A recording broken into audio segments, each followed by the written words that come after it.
মাস, এটাও মূল্যে ভরা, কয়েক দিক দিয়ে এর মূল্য। কিন্তু আফসোসের বিষয়, আসবে মহররম, চলে যাবে, তারপরে সফর আসবে, তারপরে রবিউল আউয়াল আসবে, এরকম করতে করতে মাসের চাকা ঘুরতে থাকবে। আপনার আমার জীবনেরও একদিন পরিসমাপ্তি ঘটবে। হ্যাঁ, সত্য এটাই, মূল্যায়ন যদি না করলাম তাহলে হয়তো আমাকেও চিৎকার দিতে হইতে পারে, আফসোস করতে হইতে পারে। হাদিস যেদিকে ইঙ্গিত দিছে, লা ইয়াতাহাসসার আহলুল জান্নাতি ইল্লা আলা সাআতিন মাররাত বিগাইরি যিকরিল্লাহ। তখন আফসোসের চিৎকার দিবে। আজকে যেরকম কিছু মানুষ আজকে দুনিয়াতে আছে, কিছু মানুষ আছে যাদেরকে নিয়ে মানুষ ব্যঙ্গ করে, তুচ্ছ তাচ্ছিল্যতার প্রদর্শন করে। আখেরাতে এরকম হবে। কিছু লোক আছে যাদেরকে মানুষ জিজ্ঞেস করবে, সমাজের লোকই হবে, কাছের লোকই হবে, পরিচিতই হবে, এদেরকে দুচোখে দেখা প্রশ্ন করবে, মা সালাকাকুম ফি সাকার, এইখানে তোমরা কি করে আসলে, কেন গেল, এটার জবাবও তারা দিবে। লাম নাকু মিনাল মুসাল্লিন ওয়ালাম নাকু নুতঈমুল মিসকিন। নামাজ পড়া সহজ ছিল কিন্তু পড়ি নাই। নামাজ কোনো কঠিন না, 50 ওয়াক্ত হইলে আমি মানতাম যে কঠিন ছিল, যে এতগুলা পড়ে কি করে, কিন্তু 5 ওয়াক্ত কোনো কঠিন না, নামাজ কোনো কঠিন না। আরেক দিকে তাকাইলে দেখা যায় কত সহজ। ইমামের পিছে দাঁড়ায়া শুধু মা ইফআলু মা ফাআলাল ইমাম, ইমাম যা করে তুমি তা করো। এখানে বলা হয় না ইমাম যা পড়ে তুমি তা পড়ো, এটা বলা হয় না। ইমাম যা করে তুমি তা করো।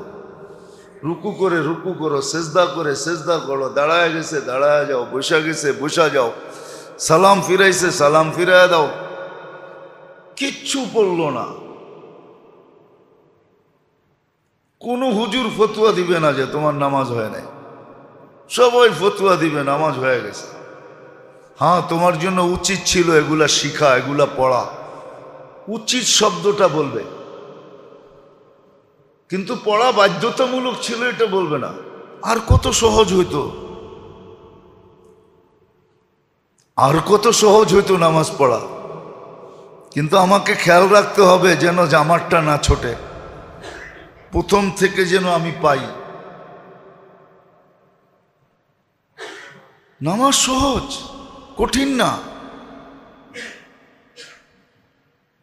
হ্যাঁ, যে মূল্যায়ন করবে তার জন্য কঠিন না, আর যে মূল্যায়ন করবে না ওর জন্য তো কঠিন হয়েই আছে, আরো হবে, ও পড়বে না।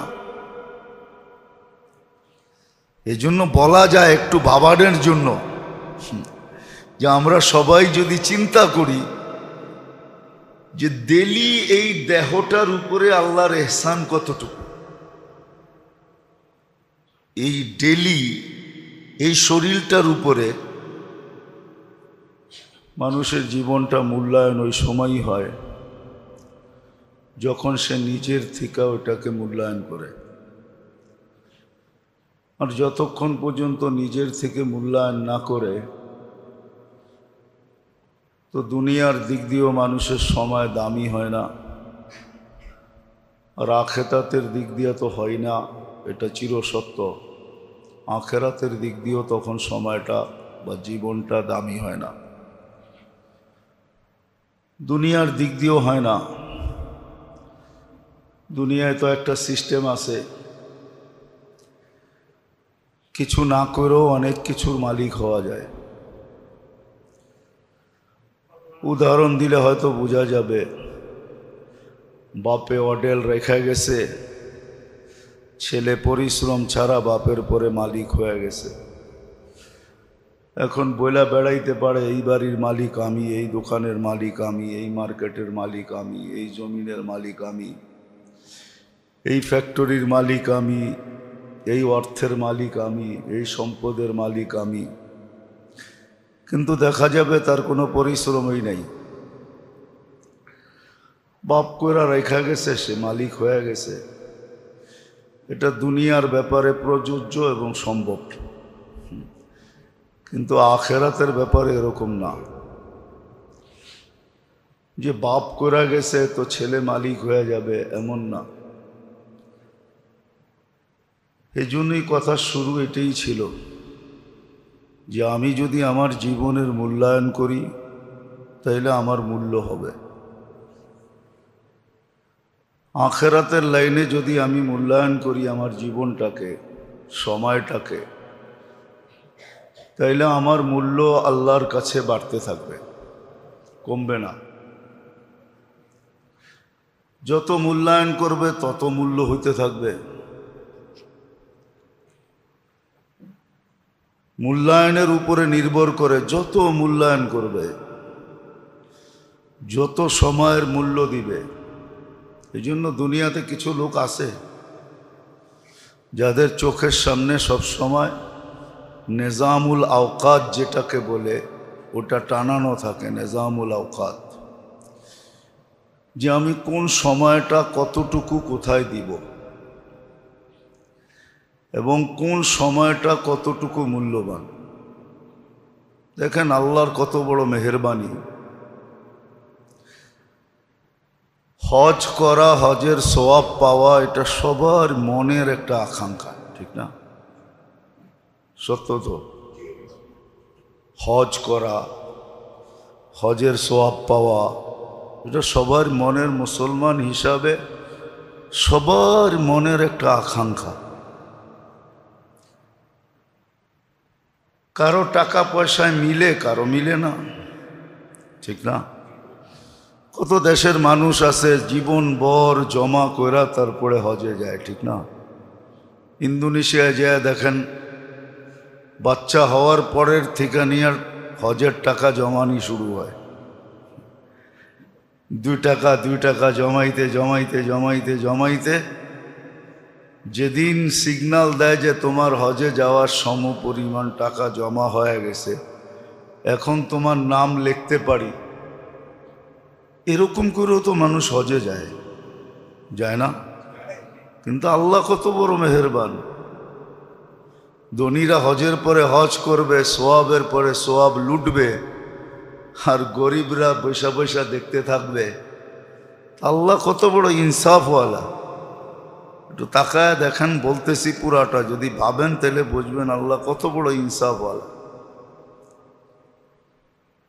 আল্লাহ এই গরিবদের মনের আকাঙ্ক্ষার দিকে তাকায়া প্রতিদিন সকাল বেলা এক হজের সোয়াব কামানের ব্যবস্থা করে দিয়েছেন। ফজরের নামাজ পড়া বসা থাকবে মুসল্লায়, ফজরের নামাজ পড়া বসা থাকবে মুসল্লায়, আর 2 রাকাত ইশরাক পড়বে, এক হজের সোয়াব মিলা যাবে। এখন যদি ধনীরা প্রশ্ন করে, ওয়া রে ওয়া, আমি এতটি টাকা খরচ করলাম, 1 মাস সময় লাগাইলাম, এত ক্লান্ত হইলাম, তারপরে যেটা পাইলাম ও এইখানে বসা বসেই পাইল, তাহলে যদি আমি ধনীকে প্রশ্ন করি তোমাকে টাকাটি দিছে কে? কে দিছে? তোমাকে সমাজে ধনী কে বানাইছে? তাহলে তুমিও ওর মতো গরিব হইতে চাও, তাহলে আল্লাহকে বলে দেই, আল্লাহ একও গরিব, এদেরকেও গরিব বানায় দেন। গরিব তো হইতে চাই না, টাকার তো পাহাড় বানাইতে চাই, ঠিক না? কিন্তু গরিব যে যাইতে পারে না, এর দিলের দিকে তাকায়া আল্লাহ ইনসাফ করছেন, ব্যবস্থা করে দিছেন। হ্যাঁ, এটা সত্য, সে এত দূর গেল, সফরের আলাদা একটা সোয়াব আছে, এটা সে পাবে। কদমে কদমে একটা সফরের সোয়াব আছে, এটা ধনী পাবে।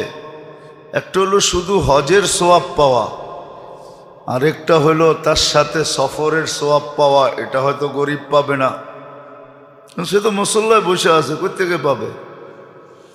সফরের সোয়াব সে পাবে না, ক্লান্তির সোয়াব সে পাবে না। এরকম গনাইলে আরো কয়েক ডজন সোয়াব সে পাবে না। সে শুধু কি পাবে? কি? শুধু হজের পাবে। চাকরিতে অনেক সময় কয় না, কোনো বোনাস নাই, কোনো টিফিন নাই, কোনো বেলা খাওয়া নাই, শুধু মাসের শেষে এই কয়টা টাকা বেতন আছে। কি হয় না? হয় না চাকরিতে? কি চাকরি নেয় না? নেয় না? হ্যাঁ, বলে ঠিক আছে, নাস্তাও লাগবে না, বোনাসও লাগবে না, বেকার বসে থাকার চেয়ে এই কয়টা টাকা পাবো এটাও যথেষ্ট, ঠিক না? আর আরেকটা আছে, চাকরি হবে, লবণের বাটিটাও আমরা কিনা দিব, বেতনও পাবে। জানেন লবণের বাটি যে কিনা দেয়? হ্যাঁ, মনে হয় জানেন না। বলেন তো, কই জানেন? কোথায় চাকরি হয়, লবণের বাটিও কিনা দেয়? আছে, বাংলাদেশেই আছে, বেশি দূরে যেতে হবে না, খুঁজা বাহির করতে হবে, আমি খুঁজা দিব না। আছে, বাংলাদেশি চাকরি আছে। যারা ওই র্যাঙ্কে উঠতে পারে তাদের ঘরে সব কিছু সরকারের পক্ষ থেকে সাজায়া দেওয়া হয়, তাদের কিচ্ছু নিজের পক্ষ থেকে কিনতে হয় না, মাসের শেষে বেতনও পায়, গাড়ি হাঁকায়া যেদিকে যায় সবাই সেলুটও মারে। আছে, খুঁজা বাহির করতে হবে, আছে, আমি জানি আছে। যদিও লবণের বাটি বললাম, লবণের বাটি দেয় না, মানে সবই দিয়া দেয়। তো এটাও চাকরি, ওইটাও চাকরি, ঠিক এরকমই আল্লাহর এহসান। এটা ওইখান থেকে আসছে যে আমার সময়ের মূল্যায়ন যদি আমি করি তো আমি মূল্যবান হব। আমার সময়ের মূল্যায়ন যদি আমি করি, জীবনের মূল্যায়ন যদি আমি করি, তাহলে আল্লাহর কাছে আমি মূল্যবান হব। আর আল্লাহ মূল্যায়ন করার জন্যই, মূল্যবান বানানোর জন্যই কারো আশা আল্লাহ রাখেন নাই যে কারো দিলে যেন আফসোস থাকে। গরিব যদি কিয়ামতের দিন ওঠে আর হজের সওয়াব দেখে, আর যদি চক্ষু কপালে উঠে, আর যদি বলে যে আমাকে টাকা দেন নাই, আমি তো হজ করতে পারি নাই, হজের সওয়াবও আমার আমলনামায় নাই, তো আল্লাহ হয়তো তাকে ইশারা দিয়া বলবে, ফজরের পরে, নামাজ পড়ার পরে যদি তুমি মুসল্লায় বসা থাকতে, আর যদি তারপরে 2 রাকাত ইশরাকের নামাজ পড়তে, তাহলে তোমার জন্য হজের সওয়াব লেখা ছিল। তুমি নাও নাই কেন? এখন আপনি বলবেন আমি তো ফজরের নামাজই পড়ি না, এটা কোত্থেকে পাবো? ঠিক না? এটার তো কোনো জবাব আমার কাছে নাই। আল্লাহ তো সুযোগ দিছে। হ্যাঁ, এখন বলবেন যে ধনী যদি পড়ে সে কি পাবে না? এটাও বইলা দিছে, যালিকা ফাদলুল্লাহ ইউতি মাইয়াশা। যেমন গরিবরা আল্লাহ রসুলের সাল্লাল্লাহু আলাইহি ওয়াসাল্লামের কাছে আসছেন আর বলছে বনিরা তো বাজি নিয়ে গেল। তো জিজ্ঞাসা করছে কোন দিক দিয়ে বাজি নিল? বলে আল্লাহ টাকা পয়সা দিছে, খুব দান করে, খয়রাত করে, সদকা করে, জাকাত দেয়, মানুষের 2 হাতে লুটায়।